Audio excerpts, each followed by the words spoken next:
Okay जी, सो microbiology में after the H. pylori today we will start a new category that is spirochetes. Heading दे दे स्पायरोकीट्स।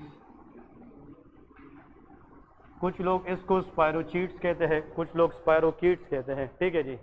Actually ये वो bacterial group है जो स्पायरल शेप में होती है। कौन से शेप में? स्पायरल। तो यहाँ पे लिखे अ ग्रुप ऑफ बैक्टीरिया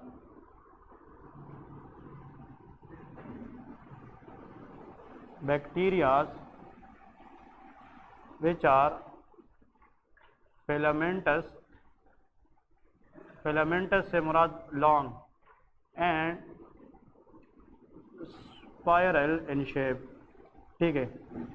एक्चुअली ये जो स्पायरोकीट्स है ये वो बैक्टीरियाज होती हैं जो फिलामेंटस है, थ्रेड की शक्ल में लॉन्ग है, but they are spiral in shape.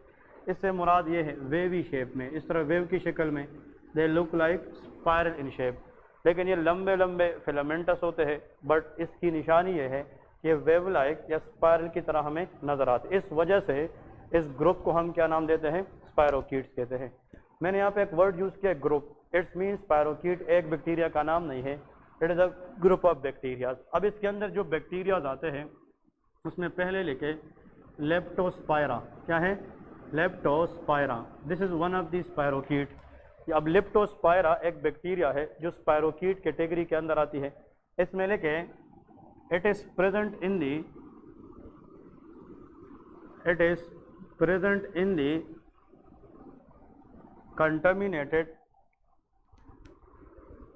contaminated water, for example in ponds। ठीक है। and usually infected with animal urine। अगर एक जगह पे जनाब स्टेगनेंट वाटर है, पानी है वो कड़ी एक जगह पे, वहाँ पे जनाब अगर एनिमल वगैरह पास होते और उस स्टेगनेंट वाटर के अंदर वो यूरिन करते तो उसके अंदर जो बैक्टीरियल ग्रोथ ज़्यादा होती है उस एनवायरनमेंट के अंदर, वो कौन सी है? लेप्टोस्पायरा। क्लियर है? इसमें ये इसका मेन सोर्स है, याद रखना है। इसमें लेके it can leads to number 1 flu like symptom. जब लेप्टोस्पायरा इन्फेक्शन होती है तो उसमें क्या होता है? Flu like symptoms. Flu like symptoms के अंदर फॉर एग्जांपल इसमें पेशेंट को जनाब राइनूरिया होता है। राइनूरिया से मुराद ये है नेजल डिस्चार्ज या runny nose, that is called rhinorrhoea. इसमें जनाब नेक्स्ट देखे कफ हो सकती है। ठीक है, कफ एट्सेट्रा। तो मतलब फ्लू लाइक सिम्टम में अपर रिस्पायरेटरी ट्रैक्ट इन्फेक्शन होती है, राइनूरिया होता है, एलर्जिक सिम्टम जिस तरह होते हैं। नेक्स्ट देखे लेप्टोस्पायरा इन्फेक्शन में the patient will feel not well, that is called malaise. हम कहते हैं ना कि यार आजकल मुझे बहुत थकावट हो रही है, मेरी बॉडी में इतनी दम नहीं है कि मैं एक्टिवली काम कर सकूं, मतलब अपने आप में सुस्ती और थकावट महसूस करना, दैट इज कॉल्ड मलेज। इसके सामने ब्रैकेट में लेके फीलिंग नॉट वेल, मतलब ये है कि बंदा कहे कि मैं सही अपने आप को फील नहीं करता। नेक्स्ट देखिए जॉइंट पेन। इसमें क्या होता है?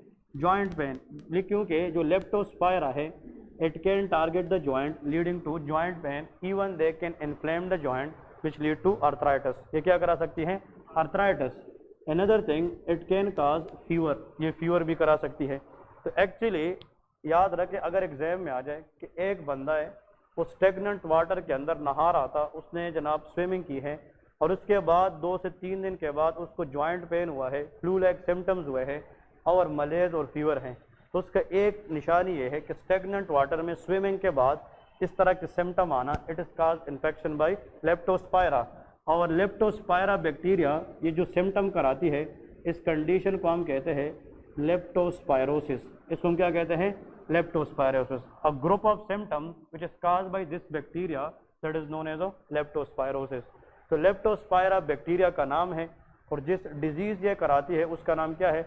लेप्टोस्पायरोसिस है। ठीक है, तो कंडीशन का नाम लेप्टोस्पायरोसिस है, बैक्टीरिया का नाम क्या है? लेप्टोस्पायरा है। ठीक है जी।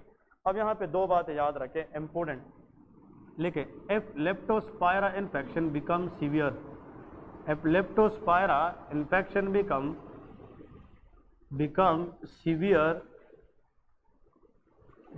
severe it results, अगर लेप्टोस्पायरा इन्फेक्शन सीवियर हो जाए तो फिर इससे मज़ीद क्या हो सकती है, the fever become high grade fever, temperature मज़ीद बढ़ेगी। मतलब अगर पहले से 100 डिग्री फीवर थी, अब ये 102 101 पे जाएगी, तो सीवियर केस के अंदर डिग्री ऑफ द फीवर क्या होगी, ज़्यादा होगी। Number 2, this leptospira can damage the liver and damage liver की वजह से द पेशेंट डिवेलप जॉइंटिस, क्या होगी, jaundice. What is jaundice, increase bilirubin level in the body which deposit in the sclera, इसके अंदर yellowish discolouration of the eye होती है and that is called icterus. इसको क्या कहते हैं, icterus. Icterus is a medical term use for jaundice. Next है leptospira can target the kidney, और जब ये किडनी को टारगेट करें, माइल्ड रीनल फेलियर को हम एजोटीमिया कहते हैं। क्या कहते हैं, एजोटीमिया। और एजोटीमिया के पेशेंट में जब हम ब्लड यूरिया नाइट्रोजन चेक करते हैं BUN, तो क्या होगी, रेस। और सीरम क्रिएटिनिन का नाम सुना है कि नहीं, इन लोगों के अंदर क्रिएटिनिन लेवल भी क्या होती है, ज़्यादा होती है। तो एजोटीमिया के सामने लिखे माइल्ड रीनल फेलियर, मतलब गुर्दे का वो खराब हो जाना कि अर्ली हो, लेकिन उसमें अभी तक रीनल फेलियर के फुल ब्लोन सिम्टम नहीं होते। नेक्स्ट लिखे द पेशेंट डिवेलप आर्थराइटिस, क्या होगी, आर्थराइटिस। पहले ज्वाइंट पेन था, अब ज्वाइंट स्वेलिंग भी होगी, ज्वाइंट टेंडरनेस भी होगी, the patient will develop arthritis. अब ये पॉइंट याद रखें। और last but not the least, the patient develop haemorrhage from multiple site, इसका मतलब यह है कि स्पॉन्टेनियस ब्लीडिंग इसमें हो सकती है। क्लियर है कि नहीं। और जितना ब्लीडिंग ज़्यादा होगी, what will happen to internal RBC and HB, decrease और इंक्रीज, डिक्रीज। तो सेक्स में के अनीमिया, पेशेंट डिवेलप अनीमिया। ये लोग पेलर नज़र आते हैं, लेकिन आइस के अंदर देखने पे येलोविश डिस्कलरेशन होगी। तो paleness is the sign of anaemia. Anaemia का मतलब जब हीमोग्लोबिन का लेवल क्या हो जाए, कम हो जाए, और हीमोरेज की वजह से द पेशेंट डिवेलप अनीमिया। अब दो बात याद रखें, ये USMLE और प्लेब का क्वेश्चन है। एक बंदा है, वो स्टेगनेंट वाटर में नहा रहा था, और आफ्टर टेकिंग स्विमिंग या बाद 2 से 3 दिन के बाद उसको अक्यूट, मतलब यह है कि पेलरनेस हुआ है, उसकी आंखों में येलोविश डिस्कलरेशन है, इसकी LFT पे बिलिरुबिन लेवल क्या है, ज़्यादा है, उसका ओलिगूरिया है, ओलिगूरिया मीन कि यूरिन आउटपुट क्या है, कम है, और उसका जो RFT है उसमें ब्लड यूरिया नाइट्रोजन भी क्या है, ज़्यादा है। और पेशेंट सुबह सवेरे ये भी बता चुका है कि जब वो सुबह सवेरे उठ गया तो उसकी नाक से स्पॉन्टेनियस ब्लीडिंग स्टार्ट हो गई, तो पेशेंट डिवेलप हीमोरेज। इसका मतलब ये सिम्टम तो लेप्टोस्पायरा हर एक में कराती है, जिसको हम क्या कहते हैं, लेप्टोस्पायरोसिस। अब अगर इस बैक्टीरिया का लोड ज़्यादा है, इसकी ग्रोथ ज़्यादा है, या उस पेशेंट की इम्यूनिटी वीक है, तो फिर इस बैक्टीरिया को चांस मिलेगा कि ये सीवियर इन्फेक्शन कराए, जिसकी रिजल्ट में कितनी चीज़ें हो सकती हैं, 6। और इन 6 चीज़ों को कंबाइंडली हम कहते हैं वेल डिजीज़। इसको हम क्या कहते हैं, Weil disease. And that is commonly asked in the exam, what is Weil disease. Weil disease is caused by which bacteria, leptospira. लेकिन Weil disease is a good student should answer like this, Weil disease is a severe form of leptospirosis. Clear है कि नहीं, कि leptospirosis की severe form है, जिसमें multiple organ affect होती है, including kidney, including blood, including joints, इसमें सारी चीज़ें इन्वॉल्व होती है, और इनमें ये 6 चीज़ें होती हैं। इस पेशेंट को जितना हम जल्दी हो सके तो उसको क्या करना चाहिए, ट्रीट करना चाहिए। इस कंडीशन का एक और नाम है, देखिए इसमें जॉइंटिस का होना ज़रूरी है कि नहीं, इसका मतलब एक्टेरो का मतलब क्या है, जॉइंटिस, क्योंकि जॉइंटिस का दूसरा नाम एक्टेरस है, और इसके अंदर स्पॉन्टेनियस क्या होती है, हाँ जी, ब्लीडिंग। इसलिए इस डिजीज़ का दूसरा नाम एक्टेरो हीमोरेजिक लेप्टोस्पायरोसिस है, लेप्टोस्पायरोसिस। बात समझ रहे कि नहीं। So ictero haemorrhagic leptospirosis is a severe form of which infection, leptospira infection, which is also known as Weil disease. क्योंकि ये वेल जो है ये माइक्रोबायोलॉजिस्ट था, उसने फॉर द फर्स्ट टाइम ये डिजीज़ डायग्नोज की थी, इसलिए एक्टेरो हीमोरेजिक लेप्टोस्पायरोसिस का दूसरा नाम क्या है, ये वेल डिजीज़ है। तो आप लोगों को एग्जाम में जो क्वेश्चन आएगा वो यही है। क्लियर है कि नहीं। मैं 2 बातें बताने लगा हूँ। कंटामिनेटेड वाटर जो एनिमल यूरिन के साथ कंटामिनेट है, उसमें बात के बाद या स्विमिंग के बाद अगर पेशेंट को फ्लू लाइक सिम्टम्स आ जाए, मतलब रनी नोज है, उसको कफ है, उसको माइल्ड जॉइंट पेन है, तो हमें पता होना चाहिए कि इन्फेक्शन किसने की है, Leptospira, and that is called leptospirosis. Same situation में अगर पेशेंट इनीमिया में चला गया, उसका ब्लड यूरिया नाइट्रोजन बढ़ता गया और उसको जॉइंटिस हो गया और उसकी multiple site of the body से स्पॉन्टेनियस क्या स्टार्ट हो गई, ब्लीडिंग, तो फिर इस बैक्टीरिया की सीवियर इन्फेक्शन है जिसको हम वेल डिजीज या एक्टेरोहिमोरेजिक लेप्टोस्पायरोस कहते हैं। ठीक है जी। सो नंबर 1 स्पायरोकीट्स में पहला एग्जांपल क्या था, लेप्टोस्पायरा है। अब इसके बाद नेक्स्ट लिखे अनदर लेप्टोस्पायरोकीट, वो कौन सी बैक्टीरिया है कि उसको भी जब हम माइक्रोस्कोप में देखते हैं तो हमें किस शेप में नजर आती है, स्पायरल। तो इसमें लिखे द बैक्टीरिया इज बोर्कडोरफेरी, ठीक है, या इसका फुल फॉर्म लेके बोरेलिया है। मैंने आप लोगों को पहले दिन भी एक वर्ड में बताया था, बोरेलिया बोर्कडोरफेरी, ठीक है। This is the second bacteria which is the spirochetes. लेकिन इसमें याद रखे वर्ड्स को पहले सुन ले, BORRELIA, that is Borrelia, BORG burgdorferi, ठीक है। So burgdorferi, this is the full name of this bacteria. इसमें सबसे पहली बात ये लिखें, it is the largest spirochete. ये सब में क्या है, लार्जेस्ट स्पायरोकीट। अगर हम स्पायरोकीट्स बैक्टीरिया को देखें जो माइक्रोस्कोप में हमें कौन से शेप में नजर आती है, स्पायरल, उसमें लार्जेस्ट स्पायरोकीट कौन सी है, बोरेलिया है। इसका पहला वर्ड बी है, बी पर बिग स्पायरोकीट, ये साइज में सबसे बड़ा होता है। इसके एमसीक्यूज ये है जो एग्जाम में आता है वो ये है, इट इज ट्रांसमिटेड हाँ जी by a vector, transmitted by a vector known as, vector से मुराद ये है कि वो कौन सी चीज़ है जिसमें बोरेलिया बोर्कडोरफेरी की पॉइजन होती है, that is called exotoxins. इसका मतलब ये है, ये जनाब जिस तरह हम कहते हैं कि the vector for malaria is Plasmodium, वो क्या है, प्लाज्मोडियम है। और प्लाज्मोडियम किसके अंदर होता है, फीमेल एनोफिलीज मॉस्कीटो, याद है कि नहीं, मॉस्कीटो की बाइट होगी तो मलेरिया होगा। इसका मतलब ये मॉस्कीटो जैसा इंसेक्ट है, इसको कहते हैं एक्सोडिस टेक। ये जो एक्सोडिस टेक है इसके मुंह के अंदर सलाइवा में इस बैक्टीरिया की पॉइजन होती है। इसका मतलब कि इस बैक्टीरिया को बॉडी में आने के लिए इसकी टेक्स या इस टेक की जो बाइट है वो क्या है, वो लाजमी है। और एग्जाम में आता है कि जो एक्सोडिस टेक है ये आप लोग जाकर गूगल पे देखें तो ये भी जिस तरह मॉस्कीटो इंसेक्ट्स होती है उस तरह एक माइक्रो ऑर्गेनिज्म है, ये बाइट करेगी तो तब जाकर उस बंदे के अंदर कौन सी बैक्टीरिया आएगी, बोरेलिया आएगी। अब लेके क्लिनिकल फीचर, इसकी क्लिनिकल फीचर क्या है, और ये क्वेश्चन मैंने बहुत मरतबा एग्जाम में देखा, ठीक है, इसको याद रखें। द वर्ड इज एक्सोडिस, क्या है, एक्सोडिस टेक। इसकी बाइट से जो इन्फेक्शन होती है that is called Borrelia infection, ठीक है। अब इसकी क्लिनिकल फीचर में लेके अगर इसने बाइट किया और इसने बॉडी के अंदर इस बैक्टीरिया को छोड़ दिया तो ये सबसे पहले क्रेनियल नर्व को टारगेट करती है and that is facial nerve. किस नर्व को, facial nerve. Cranial nerve are 12 pairs, उनमें जो 7th क्रेनियल नर्व है जो हमारी फेस की एक्सप्रेशन कंट्रोल करती है that is called facial nerve.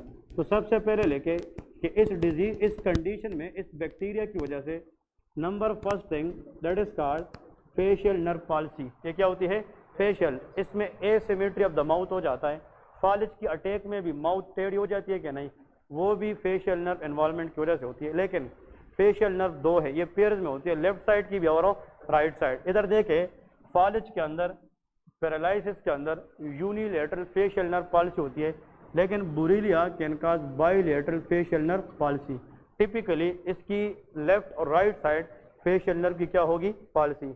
अगर फेशियल नर्व डैमेज हो जाए तो इन लोगों की जो फेशियल एक्सप्रेशन है वो खत्म हो जाती है, जिसको हम पोकर फेस कहते हैं। क्या कहते हैं, poker face. Poker face mean expression less face. चाहे कोई भी कंडीशन आ जाए इन लोगों की फेशियल एक्सप्रेशन पर चेंज हो नहीं होती। नंबर 2 लिखे, Borrelia can target big joints in the body, can cause arthritis. Inflammation of the joint is called arthritis, especially elbow joints and knee joint. इन लोगों के अंदर ये जो एल्बो जॉइंट है और नी जॉइंट है उसकी स्वेलिंग भी होगी, उसकी टेंडरनेस भी होगी और जोड़ों के अंदर दर्द भी होगा, ठीक है जी। नंबर 3 लेके कार्डियक ब्लॉक, ये क्या करता है, कार्डियक ब्लॉक। सिक्यूज आता है कि जो बोरेलिया है through the blood it can reach to the heart, और ये हार्ट के अंदर AV नोड का नाम सुना है क्या नहीं, एक ऐसे नोड होता है और एक AV नोड। ये AV नोड को ब्लॉक करके कंडक्शन पाथवे को ख़त्म कर देता है। अगर ऐसे नोड से इम्पल्स AV नोड को ना मिले और AV नोड वो इम्पल्स वेंट्रिकल को ना दे तो कंट्रैक्शन होगी नहीं होगी। If the impulse is fail to reach the ventricle that is called complete heart block. इसको क्या कहते हैं? कंप्लीट। हार्ट ब्लॉक के 3 अकसाम है, first degree heart block, second degree and third degree. जो थर्ड डिग्री हार्ट ब्लॉक है इसको हम कंप्लीट हार्ट ब्लॉक कहते हैं। Borrelia can cause third degree heart block. ये कौन सी कराती है? Third degree. और third degree heart block is always symptomatic. और इस पेशेंट की जनाब ट्रीटमेंट ये है पेस मेकर ट्रांसप्लांट। हम क्या करते हैं? Pacemaker. गाँव वाले लोग कहते हैं कि हार्ट के अंदर बैटरी डालना। बैटरी से मुराद ये है कि वो सिग्नल को फायर करती है, इसका मतलब वो इम्पल्स जनरेट करती है। तो थर्ड डिग्री हार्ट ब्लॉक का ट्रीटमेंट ट्रांसप्लांट है। किस चीज़ की? पेसमेकर। और ये भी एग्जाम में आता है कि अगर हम ट्रांसप्लांट करें पेसमेकर को तो the best area in the heart where cardiologist implant the pacemaker वो क्या है? Right ventricle. क्या है? Right ventricle. तो ये एग्जामिनर पूछता है और MBBS लेवल पे कम लोगों को पता हो, लेकिन the best area in the heart where cardiologist can implant the pacemaker that is right ventricle. वो क्या होता है? Right ventricle. और आखिर में लेके एरिथीमा। एरिथीमा से मुराद क्या है? रेड। एरिथीमा का मतलब क्या है? रेड है। और रेड रैशेज होती है जिसको हम एरिथीमा माइग्रेन्स कहते हैं। क्या कहते हैं? Erythema migrans. These are red rashes on the body. ये बॉडी के ऊपर रेड क्या होते हैं? रैशेज होते हैं। तो जब भी एग्जाम में आता है कि आयोडेक्स टेक्स की वजह से, बाइट की वजह से अगर बंदे पे 4 चीज़ें आती हैं। कितनी चीज़ें? 4। कौन कौन सी? फेशियल नर्व पॉलिसी, आर्थराइटिस जिसमें जॉइंट पेन होगा, हार्ट के अंदर पेशेंट कहेगा कि मुझे छाती में दर्द है। जब इसकी हम ECG या इको करेंगे तो उसमें पता चलेगा कि there is third degree heart block. क्योंकि थर्ड डिग्री हार्ट ब्लॉक बाहर से पता नहीं चलता जब तक हम इको या ECG ना करें। लेकिन patient will have chest pain, chest tightness, भारीपन होगा छाती के ऊपर, तो हम सोचेंगे कि शायद इसको MI है। लेकिन जब ECG या इको करेंगे तो उसमें थर्ड डिग्री क्या होगी? Heart block. और साथ में पूरे बॉडी के ऊपर रेड कलर की रैशेज होगी जिसको हम एरिथीमा माइग्रेन कहते हैं। ये 4 चीज़ें अगर आप लोग याद रखना चाहें तो सिंपल आप लोग याद रखें the word face, FACE। Face का मतलब यह है, फेस के अंदर F for facial nerve policy, A for arthritis, C for cardiac block and E for erythema migraine. ये 4 चीज़ें जिस पेशेंट में आ जाए प्लीज़ एग्जाम में याद रखें। इन 4 चीज़ों को कंबाइंडली हम कहते हैं लाइम डिजीज़। इसको हम क्या कहते हैं? Lyme disease. तो ये भी एग्जामिनर पूछता है कि these 4 things together is known as dash, answer is Lyme disease. तो आज के बाद याद रखें कि Lyme disease mean how many things? 4, and these 4 things are caused by which bacteria? Borrelia. तो Lyme disease is caused by Borrelia bacteria which can give rise to these 4 things, जिसमें 4 चीज़ें होती हैं। अब लेकर ट्रीटमेंट, इसकी ट्रीटमेंट क्या है? इसको हम ट्रीट कैसे करेंगे? बुरीलिया पेशेंट को हम क्या देंगे? इसको ट्रीट कैसे करेंगे? Drug of the choice is doxycycline. क्या देंगे? डॉक्सीसाइक्लिन। बुरीलिया को किल करने के लिए drug of choice that is called doxycycline. हम क्या देंगे? डॉक्सीसाइक्लिन। ये डॉक्सीसाइक्लिन क्या है? That is a tetracycline and that can cause protein synthesis inhibitor. ये क्या करता है? ये बैक्टीरिया के अंदर जाकर उसमें प्रोटीन सिंथेसिस को क्या करता है? इनहिबिट करता है। और अगर बैक्टीरिया प्रोटीन ना बना सके तो वो सर्वाइव नहीं कर पाएगी। तो drug of choice is always doxycycline. लेकिन यहाँ पे एक बात याद रखें, but Contra indicate in pregnancy. अगर एक प्रेग्नेंट फीमेल है उसमें लाइम डिजीज़ है तो उसमें हम फर्स्ट लाइन डॉक्सीसाइक्लिन नहीं दे सकते, क्योंकि this drug can cross placenta and damage the fetus, that is fetotoxic. Then इसके अंदर हम ड्रग देंगे दैट इज कॉल्ड सेफ्ट्राइक्सोन। फिर क्या देंगे? Ceftriaxone which is a broad spectrum antibiotic. Examiner ये पूछता है कि लाइम डिजीज़ के अंदर ड्रग ऑफ द चॉइस क्या है? That is doxycycline which is a tetracycline. लेकिन अगर एक फीमेल प्रेग्नेंट है और उसकी फर्स्ट ट्राइमेस्टर या प्रेगनेंसी के पहले 3 मंथ चल रहे और उसको कौन सी डिजीज़ है? लाइम डिजीज़, तो जहन तो ये कहता है कि इसमें डॉक्सीसाइक्लिन देंगे। लेकिन प्रेगनेंसी में ये करता क्या है? ये प्लेसेंटा क्रॉस करके बच्चे को अफेक्ट कर सकता है, इस वजह से ये ड्रग हम प्रेगनेंसी में नहीं दे सकते। इसकी जगह प्रेगनेंसी में हम क्या देंगे? सेफ्ट्राइक्सोन देंगे। ठीक है जी। तो यहाँ पे 4 MCQs और 4 out MCQs। Number 1, Lyme disease is caused by which bacteria? Borrelia burgdorferi. Number 2, biggest spirochete कौन सा है? बुरीलिया है। Number 3, which cranial nerve is affected by Borrelia? Answer is facial nerve. What is the drug of choice for Borrelia infection?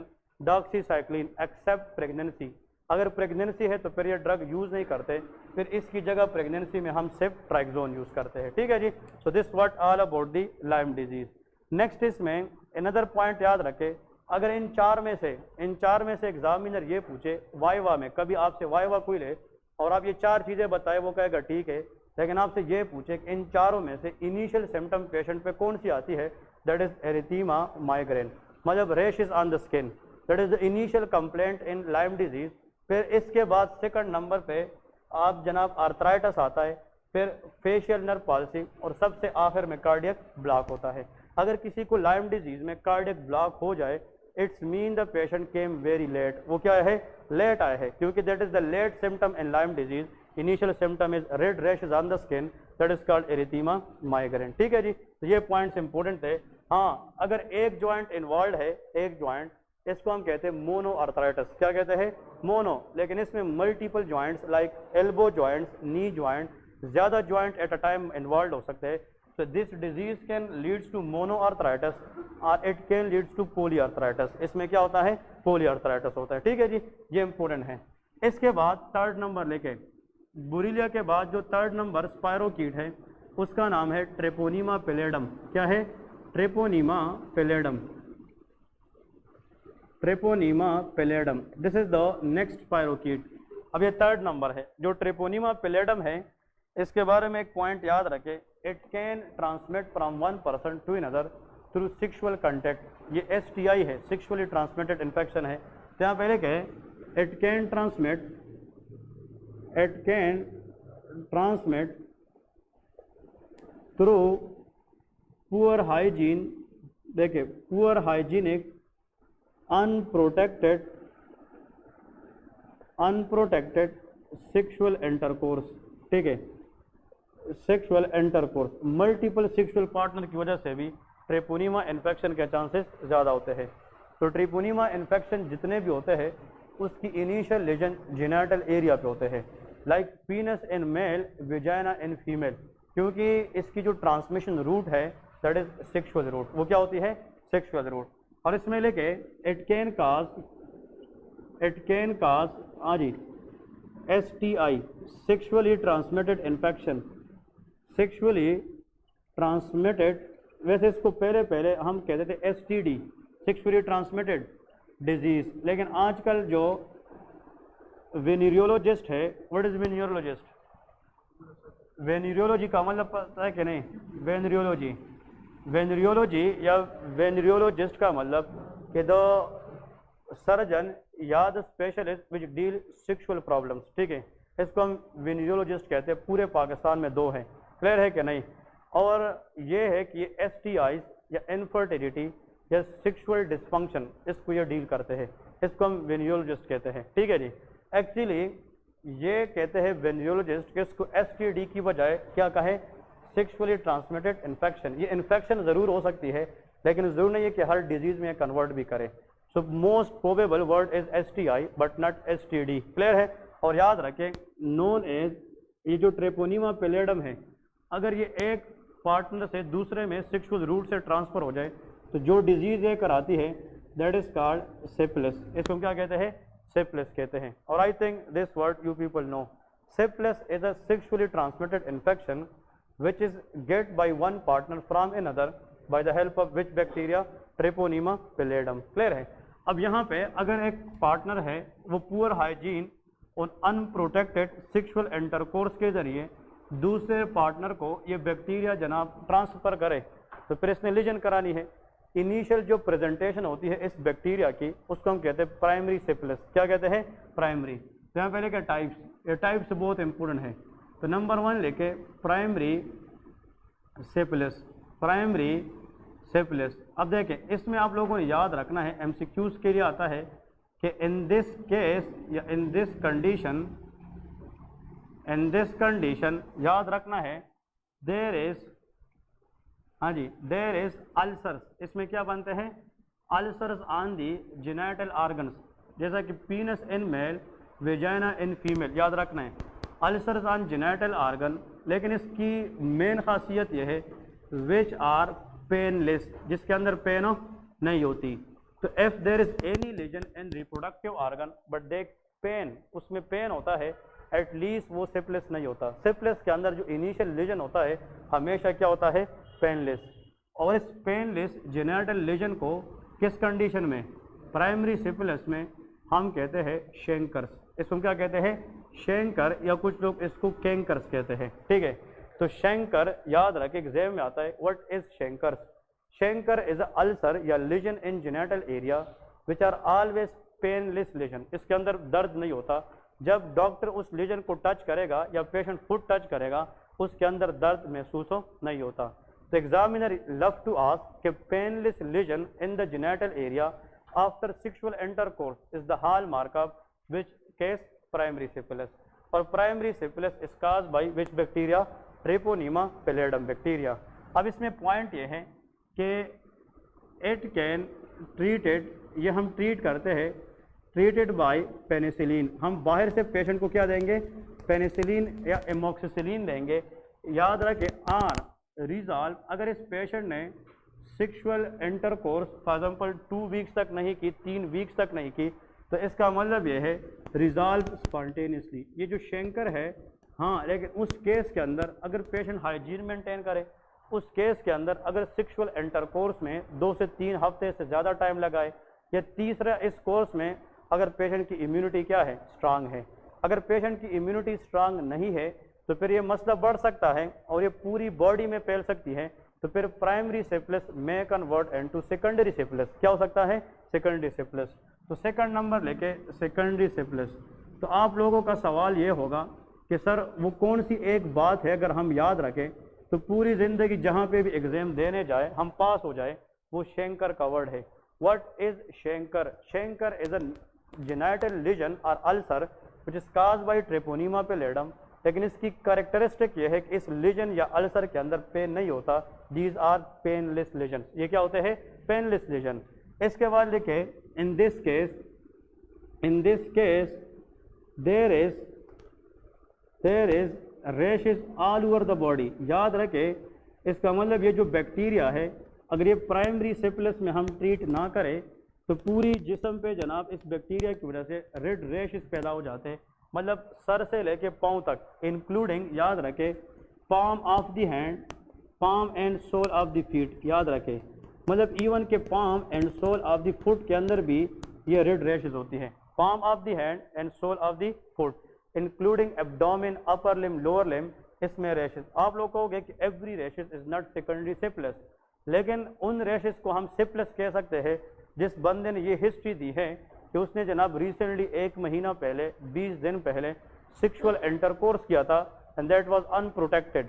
लेकिन बंदा ये भी कहेगा कि सेक्सुअल इंटरकोर्स के 1 हफ्ते या 2 हफ्ते के बाद उसकी जेनेटल एरिया पे एक अल्सर बन गया, लेकिन उसने दर्द नहीं किया, तब मैंने जाकर विजिट नहीं किया, मतलब क्लिनिक नहीं आया, क्योंकि जब तक पेशेंट को ट्रबल सम इफेक्ट नहीं होते तब तक वो क्लिनिक विजिट नहीं करता। तो अगर वो शेंकर था और वो इम्यूनिटी स्ट्रांग होती तो बंदा ठीक हो जाता। या तो ये पुअर इम्यूनिटी वाला बंदा है या रिपीटेड सेक्सुअल इंटरकोर्स करता है, तो उसके बाद ये बैक्टीरिया जेनेटल एरिया से ब्लड में जाएगी और ऑल ओवर द बॉडी पे क्या करेगी, रैशेस करेगी। And once the rashes come in syphilis should think about which type, secondary syphilis. और नेक्स्ट इसमें लेके इट कैन लीड्स टू, हाँ जी, leads to generalise. What is the word generalise mean? पूरी बॉडी में involvement of lymph node which is called लिम्फ एडिनोपैथी। इसको क्या कहते हैं, लिम्फ एडिनोपैथी। हमारे बॉडी के अंदर डिफरेंट लिम्फ नोड्स होते हैं इंक्लूडिंग सर्वाइकल लिम्फ नोड, सब mandibular lymph node, axillary lymph node, इस तरह बहुत सारे लिम्फ नोड्स है। उन लिम्फ नोड्स की जो साइज है इस बैक्टीरिया की वजह से वो क्या हो जाती है, एनलार्ज हो जाती है। और अगर एक ग्रुप तक बात लिमिटेड ना रहे, पूरी बॉडी में ये फैल जाए, तो it can lead to what, generalise lymphadenopathy. और नेक्स्ट यहाँ पे लेके प्राइमरी सिफिलिस में जो लीजन था उसका नाम क्या था, शेंकर। इस पेशेंट में वो लीजन क्या होगा, चेंज हो जाएगा। यहाँ पे लेके it can result a new type lesion. देखे new lesion in which area, genital area. Genital area के अंदर ये एक और किस्म की लीजन करेगी। आप लोगों ने वार्ड्स का नाम सुना होगा कि नहीं? और ये लीजन हमें वार्ड्स जैसे नज़र आते हैं, इस लीजन का एक नाम है। Anyone in the whole class can try that will be highly appreciatable. शाबाश। के सेकेंडरी सिफिलिस में जो जेनाइटल एरिया है उसके अंदर एक लीजन बनती है जो हमें देखने पे वार्ड्स नज़र आते हैं लेकिन वो वार्ड्स होता नहीं है। उस लीजन का नाम क्या है? This is known as condylomata lata. इसको क्या कहते हैं? Condylomata lata. And that is favourite for the examiner, condylomata lata. ठीक है, ये बहुत इंपॉर्टेंट है। अब इससे हट के थोड़ा सा साइड पे लेके नोट में एक और वर्ड लेके कोंडाइलोमेटा अक्यूमुलेटम। कौन सा? कोंडाइलोमेटा, हाँ जी, कोंडाइलोमेटा अक्यूमुलेटम। याद रखें, कोंडाइलोमेटा अक्यूमुलेटम का वर्ड जब भी आ जाए दैट इज जेनाइटल वार्ड्स। ये किसका नाम है? Warts. Warts is caused by human papilloma virus. ये वायरल इन्फेक्शन है। लेकिन कोंडाइलोमेटा लाटा ये ट्रिपोनिमा पैलिडम बैक्टीरिया की वजह से होता है। तो एग्जाम में याद रखें कि अगर जेनाइटल एरिया पीनस पे या विजाइना फीमेल में वार्ड्स बन जाए, वार्ड्स हमारे पास भी लीजन है, वो हम पढ़ेंगे आगे वायरस के अंदर, लेकिन वार्ड्स की रियल लीजन को हम कोंडाइलोमेटा अक्यूमुलेटम कहते हैं। क्या कहते हैं? कोंडाइलोमेटा अक्यूमुलेटम। लेकिन अगर सेक्सुअल इंटरकोर्स के बाद पूरी बॉडी पे रैशेज आ जाए, पूरे बॉडी में लिम्फ नोड भी इन्वॉल्व हो जाए और वार्ड्स जैसे जनाब लीजन हमें रिप्रोडक्टिव आर्गन पे नजर आ जाए तो उसको हम कोंडाइलोमेटा लाटा कहते हैं, जिसको वार्ड लाइक लीजन कहते हैं। लेकिन condylomata lata is caused by which bacteria? शाबाश, ट्रिपोनिमा पैलिडम। ये आप लोग नहीं गेट कर चुके। मैं कहता हूँ जो वार्ड्स है, वार्ड्स, इसके जाकर गूगल में फिर लीजन सर्च करें, कोंडाइलोमेटा अक्यूमुलेटम का वर्ड आए तो ये वायरल इन्फेक्शन है। कोंडाइलोमेटा लाटा का वर्ड आ जाए ये बैक्टीरियल इन्फेक्शन है। अब इसको कोंडाइलोमेटा दोनों को इसलिए कहते हैं, ये जो लीजन है ये इस जैसे नजर आते हैं लेकिन रियलिटी में एक बैक्टीरियल काज है और एक वायरल काज है। एक ट्रिपोनिमा पैलिडम की वजह से है और एक हमारे पास ह्यूमन पेपिलोमा वायरस की वजह से है, जिसको हम HPV वायरस कहते हैं। ठीक है जी। So this word all about the secondary syphilis. अब लेके टर्शियरी सिफिलिस। इसके बाद अगर सेकेंडरी भी ट्रीट ना हो जाए तो फिर बात आगे जाएगी which can cause tertiary syphilis. ठीक है, टर्शियरी सिफिलिस में आप लोगों ने याद रखना है, यहाँ पे बहुत सारे इंपोर्टेंट MCQs आते हैं। क्लियर है? याद रखें टर्शियरी सिफिलिस में it can target vital organs. हमारे बॉडी के जो वाइटल ऑर्गन है ये उसको टारगेट करता है, that is called tertiary syphilis, including liver. शाबाश। ये किसको टारगेट करता है? लीवर को। अगर टर्शियरी सिफिलिस में कोई बंदा जाए तो initial target organ is liver. It can leads to a lesion. ये लीवर के अंदर एक लीजन कराता है, उस लीजन का एक नाम है विच इज नोन एज, शाबाश, उस लीजन को हम मेडिकल में कहते हैं गोम्मा। इसको कहते हैं gumma formation. Gumma mean these are the accumulation of inflammatory cells in the long run. सालों के बाद लीवर के अंदर इस इन्फेक्शन में सिफिलिस के अंदर लीवर के अंदर एक बाल बन जाता है जो इन्फ्लेमेटरी सेल की कम्बिनेशन से बनता है, उसको हम क्या कहते हैं? Gumma formation. तो whenever the word gumma formation come, it's mean the patient have with syphilis, tertiary syphilis। और गुम्मा फॉर्मेशन किस ऑर्गन के अंदर होता है? लीवर के अंदर होता है। नेक्स्ट देखे, इट कैन इन्वॉल्व, हाँ जी, एयोर्टिक वाल्व। ये किसको अफेक्ट करता है? एयोर्टिक वाल्व। और आप लोगों को पता है कि हार्ट के अंदर कितने वाल्व होते हैं? 4। तो जो एयोर्टिक वाल्व है it is the main valve which allow the blood from left ventricle to aorta, और aorta is the major artery which supply blood to all over the body. ये एयोर्टिक वाल्व को ऐसा damage करता है कि वो दोबारा सही तरीके से बंद नहीं पाता। तो अगर ब्लड निकलेगा और वाल्व बंद होना चाहिए वो बंद नहीं होता तो उससे बैकवर्ड ब्लड फ्लो होगी कि नहीं। तो एग्जामिनर ये भी पूछता है कि what will happen to aortic valve in tertiary syphilis? This is called aortic regurgitation. इसको क्या कहते हैं? Aortic regurgitation. अगर वाल्व प्रॉपरली क्लोज ना हो जाए और उससे बैकवर्ड फ्लो हो रही हो, condition is called aortic regurgitation. Another point number 2, अब देखें एयोर्टा वाल्व अगर बंद नहीं हो पाएगा तो एयोर्टा से कुछ ब्लड वापस वेंट्रिकल में जाएगा कि नहीं? तो वेंट्रिकल पे ब्लड का लोड बढ़ेगा कि कम? बढ़ेगा। तो उसके लिए वो ज़्यादा काम करेगा, तो लेफ्ट वेंट्रिकल हाइपरट्रोफी होगी। क्या होगी? Left ventricle. और left ventricle hypertrophy eventually can cause left side heart failure. ये क्या करा सकता है? Left side heart failure. लेकिन which valve is target by tertiary syphilis? Answer is aortic valve. और ये एयोर्टिक वाल्व को बैडली डैमेज करके उसकी क्लोजिंग को खराब करता है, तो can cause aortic valve regurgitation. Next है it can damage the brain, ये किसको डैमेज करता है? ब्रेन को डैमेज करता है। और एग्जाम में आता है कि it can leads to impaired light reflex, ये किसको ख़राब करता है? Light reflex, impaired light reflex. इसका मतलब ये है कि जो लाइट है, अब ये दो बात याद रखें, शाबाश, न्यू स्टूडेंट के लिए बहुत इंपॉर्टेंट चीज़ बताने लगा हूँ, बेसिक नॉलेज के लिए बहुत इंपॉर्टेंट है सारे के सारे। अगर हम आइस के अंदर लाइट जनाब किसी को जनाब फॉर एग्जांपल मेरे पास बैटरी है, टार्च है, मैं फॉर एग्जांपल इसकी आंखों में वो टार्च सामने करूँ तो लाइट रेज ज़्यादा की वजह से हमारा जो प्यूपल है वो क्या हो जाता है? कंस्ट्रक्ट हो जाता है, ताकि मैक्सिमम रेज ना आए और आई डैमेज से बच सके।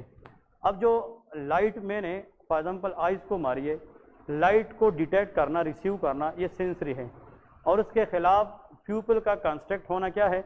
ये मोटर है। बात समझ रहे कि नहीं? याद रखे, जब हम लाइट इस तरह आंखों में मारते तो उसकी रेस को डिटेक्ट करना, रिसीव करना सेंसरी काम, ये सेकंड नर्व का काम है, विच इज ऑप्टिक नर्व। कौन सा? Optic nerve. नाम सुना है कि नहीं? लेकिन ऑप्टिक नर्व ब्रेन को कहती है कि लाइट रेस ज़्यादा है, अब प्यूपल को क्या करे? कंस्ट्रक्ट करे। तो ये काम थर्ड नर्व का है। Third nerve is oculomotor nerve. कौन सी? ऑक्यूलोमोटर। तो याद रखें, जो टर्शियरी सिफिलिस है ये ब्रेन के अंदर थर्ड नर्व को डैमेज करती है। कौन सी नर्व? Third nerve. तो फिर आप जब लाइट मारेंगे तो लाइट की मारने के बाद नॉर्मली प्यूपल क्या होना चाहिए? कंस्ट्रक्ट, लेकिन इन लोगों में कंस्ट्रक्शन ऑफ प्यूपल नहीं होती, क्योंकि involvement of which nerve? Third nerve. इसको हम इम्पेयर्ड लाइट रिफ्लेक्स कहते हैं। बाई इसमें लेके third nerve involvement, that is called, हाँ जी, ऑक्यूलोमोटर नर्व इन्वॉल्वमेंट। इसमें ऑक्यूलोमोटर नर्व इन्वॉल्व हो जाती है, इसको हम क्या कहते हैं? Third nerve policy. अब इधर एक पॉइंट है, फोकस ये करना चाहिए, इसमें याद रखें एग्जामिनर आप लोगों से ये पूछेगा कि इसका नाम क्या है? That is called, what is this? Argyll. इसका नाम क्या है? एरेगल रोबर्टसन प्यूपल इसको कहते हैं। ये एग्जाम में आता है, Argyll Robertson pupil. Anyone can tell me what is Argyll Robertson pupil? शाबाश। एरेगल रोबर्टसन प्यूपल का मतलब ये है, ये वर्ड कितने लोगों ने पहले सुना है? इसमें तो 5th ईयर वाले भी बैठे हैं ना सारे, आपने सुना है? अभी सुना है किताब से कि पहले भी सुना है? थोड़ा सा सुना है, दिमाग से तो गुजरा है ना ये वर्ड। एरेगल रोबर्टसन प्यूपल का मतलब क्या है? इसमें दो बात याद रखें, यहाँ पे लेके प्लीज याद रखें, इसमें लेके अकोमोडेशन इंटैक्ट होता है, अकोमोडेशन इंटैक्ट होता है, लाइट रिफ्लेक्स एम्पेयर्ड होता है। अब इसका मतलब देखें, हाँ, लाइट रिफ्लेक्स एम्पेयर्ड,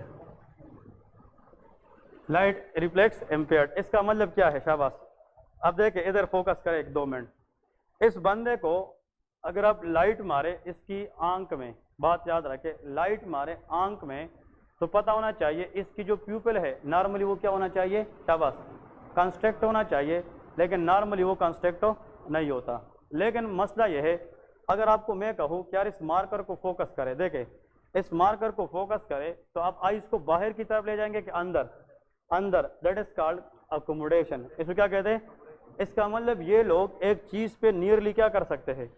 फोकस तो कर सकते हैं, आंखों में अकोमोडेशन है, लेकिन लाइट पड़ने पे इसकी प्यूपल कंस्ट्रक्ट नहीं हो सकते। और अकोमोडेशन के लिए प्यूपल को फोकस करना चाहिए, कंस्ट्रक्ट करना चाहिए कि डायलेट? कंस्ट्रक्ट। तो प्यूपल कंस्ट्रक्शन अकोमोडेशन में ठीक है, लेकिन लाइट रिफ्लेक्स में खराब है।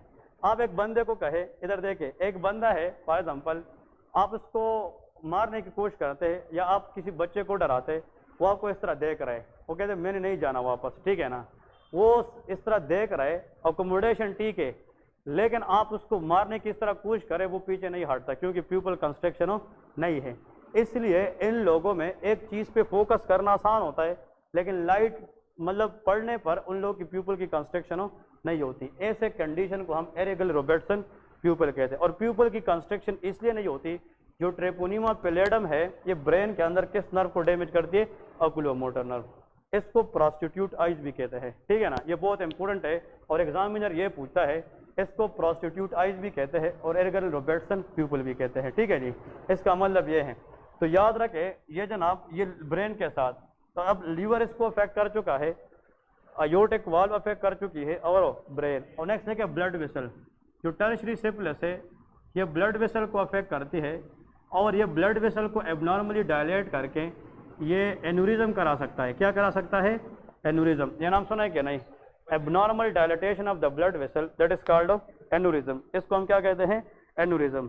तो आप लोग मुझे ये बताएं कि अगर ब्लड वेसल डायलेट हो जाए तो ब्लड सप्लाई कम हो जाएगी, क्योंकि अगर एक वेसल है उसको हम तेली की तरह डायलेट करें तो आगे ब्लड जाना क्या होगा? कम। मुझे अगर हार्ट से ब्लड लेना है, ब्रेन को देना है, तो वेजो क्या चाहिए? कंस्ट्रक्शन। और इन लोगों में वेजो डायलेशन होती है और इस एन्यूरिज्म की वजह से blood supply to the brain क्या होगी? कम। तो दीज पेशेंट डेवलप स्ट्रोक। इन लोगों में क्या होता है? स्ट्रोक। इसको इस्केमिक स्ट्रोक कहते हैं। तो इन लोगों की एक हाफ ऑफ द बॉडी पे पैरालिसिस भी हो सकता है। ठीक है जी। तो ये बहुत इंपॉर्टेंट पॉइंट्स है। These are the main point. अगर याद रखें, लीवर अफेक्ट हो जाए किस सिफिलिस में? टर्शरी। इसको हेपेटोसिफिलिस कहते हैं, इसको हम कहते हैं न्यूरोसिफिलिस, और इसको हम कहते हैं कार्डियोसिफिलिस या वस्कुलोसिफिलिस और कार्डियोसिफिलिस कहते हैं। तो हार्ट दे के, वेसल्स दे के, लीवर दे के, ब्रेन दे के, ये सारे के सारे बॉडी के कौन से ऑर्गन हैं? वाइटल ऑर्गन हैं। तो वाइटल ऑर्गन अफेक्ट होने की वजह से बहुत सारे कॉम्प्लिकेशन ये करा सकते हैं। और आखिर में यहाँ पे एक पॉइंट लेके कि ये जो सिफिलिस है, चाहे प्राइमरी है सेकेंडरी है, आप लोग याद रखें ये किस बैक्टीरिया की वजह से है? ट्रेपोनीमा पैलेडम। किसकी वजह से? ट्रेपोनीमा पैलेडम। ट्रेपोनीमा पैलेडम केन क्रॉस, हाँ जी, केन क्रॉस।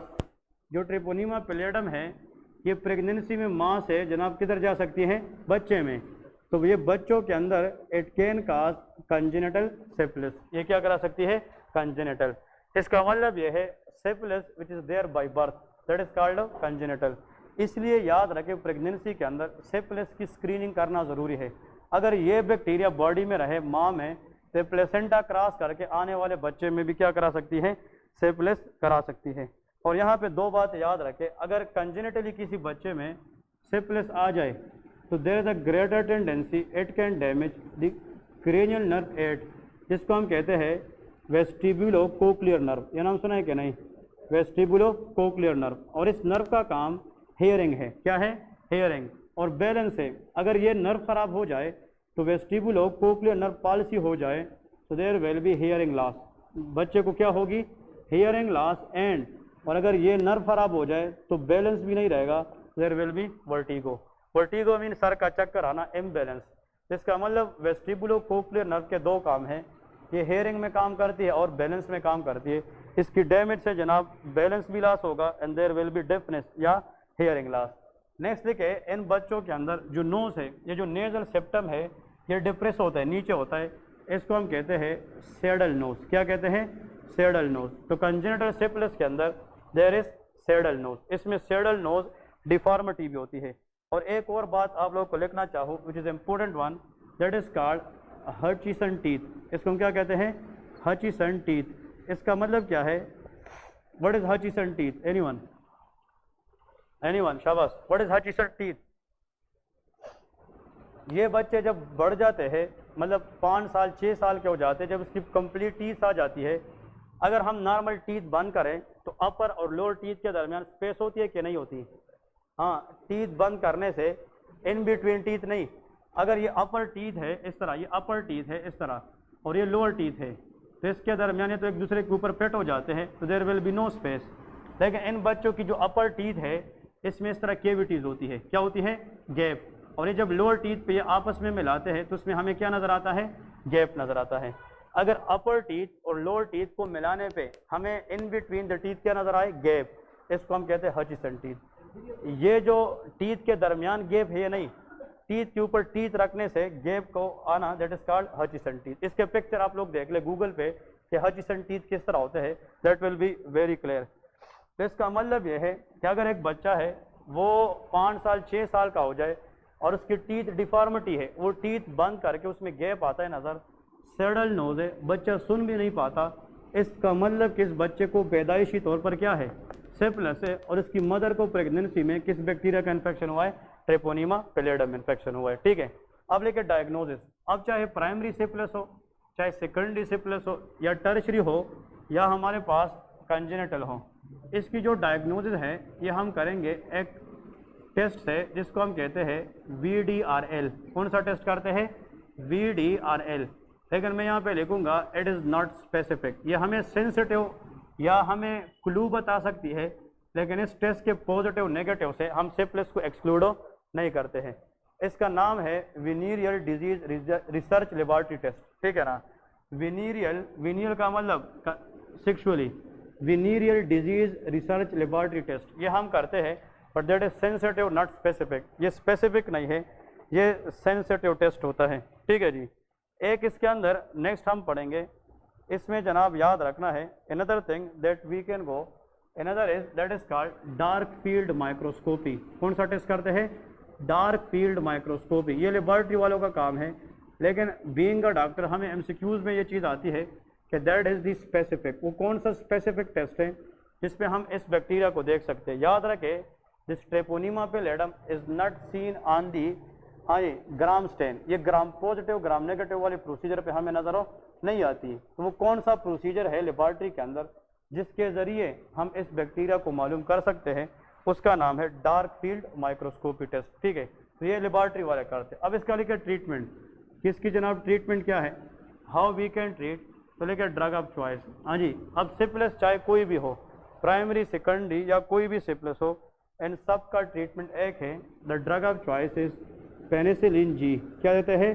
पेनिसिलिन जी देते हैं। क्लियर है क्या नहीं? This is the drug of choice. Syphilis एक ऐसी डिजीज है कि 20 साल 25 साल तक बॉडी में रहकर ये टर्शरी सिफिलिस करा सकती है, लेकिन इसकी ट्रीटमेंट आसान है। By giving one drug we can cover this bacteria and that is called penicillin G. लेकिन एक बात याद रखें, अगर एक पेशेंट है वो सेकेंडरी सिफिलिस में आया है तो उसको लिम्फ एडिनोपैथी भी है, उसकी बॉडी में रेशेस भी हैं। उस रेशेस को कवर करने के लिए हम टॉपिकल क्रीम देंगे कि नहीं, एंटीबायोटिक देंगे ताकि सिम्टम को कम करे। लेकिन इसकी काज क्या है? ट्रेपोनीमा पेलिडम। उसकी काज को ख़त्म करने के लिए ड्रग ऑफ द चॉइस क्या होता है? पेनिसिलिन जी होता है। So what is the most effective drug against Treponema pallidum? That is called penicillin G. वो पेनिसिलिन जी होता है, ठीक है जी। आगे पढ़े के बस यहाँ से हम कल इंशाल्लाह बैक्टीरियोलॉजी को वाइंड अप करेंगे। अब उसके टेबल्स रहते हैं, टेबल्स में आप लोगों को कल का जो लेक्चर है वो पूरे बैक्टीरियोलॉजी के लिए इम्पोर्टेंट है, क्योंकि इस टेबल के अंदर आप लोगों को बैक्टीरियोलॉजी से जो 5-8 MCQs आते हैं वो वहाँ से ही आते हैं। तो जो चीज़ हमने पढ़ी है उसको सम अप करना और कुछ टेबल्स बनाएंगे कि इसका काज क्या है, इसका जिस तरह यूटीआई का मोस्ट कॉमन काज फर्स्ट क्या है, सेकंड क्या है, थर्ड क्या है, सेक्सुअली एक्टिव बंदे में क्या है, डायबिटिक पेशेंट में क्या है, ओस्टियोमाइलाइटिस का काज सिकल सेल एनीमिया में क्या है, तो ओस्टियोमाइलाइटिस का काज डायबिटिक में क्या है, ओस्टियोमाइलाइटिस का काज हॉस्पिटलाइज पेशेंट में क्या है। तो ये सारे के सारे अगर इस तरह की चीज़ आप लोग समझ आ गई, that's mean that is microbiology. फिर आगे वायरोलॉजी 2 दिन की है, वो भी टेबल है, डीएनए वायरसेस की टेबल है और आरएनए। फिर माइकोलॉजी 1 दिन और पैरासिटोलॉजी 1 दिन। तो मैक्सिमम आगे हमारा 5 से 6 दिन इस पे लगेंगे। इसके बाद इंशाल्लाह हम एनाटॉमी की तरफ जाएंगे, ठीक है। तो कल कोशिश करें कि टाइम पे आए ताकि हर एक बंदा उस टेबल को बनाए और उस टेबल के अंदर मैक्सिमम इंशाल्लाह MCQ सामने आएंगे, ठीक है। तो इंशाल्लाह कल आप लोगों को मैं बता रहा हूँ अभी से 8:45 is the time, but I will sharply start at 9 AM। तो कोशिश करें कि 9 बजे तक हर एक बंदा पहुंचा करे, ठीक है। कल इंशाल्लाह 9 बजे मुलाकात होगी। अल्लाह हाफिज़।